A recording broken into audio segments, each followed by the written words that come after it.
All right, so if you have a pull-out faucet such as this one, however, it stopped retracting, the first thing that you're gonna wanna do is go underneath your sink and check to make sure that there is in fact a weight on the kitchen faucet. And we see that there is, and what has happened is it has slipped all the way down here to the bottom, and it should be higher up here so that it can actually pull the faucet back into place. So what we want to do, this one has a screw. We want to slide it back up here and tighten the screw. Some of them just have twisting and tightening mechanisms. Either way, the goal here is to get this weight back up here so that it can act as a counterweight, pulling the kitchen faucet's head back into place.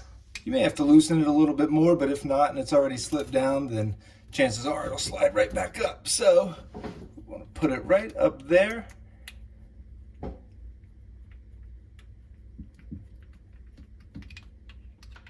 And tighten it back.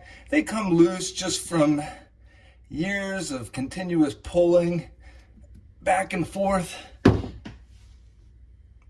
but very easy fix. And now it should work just fine.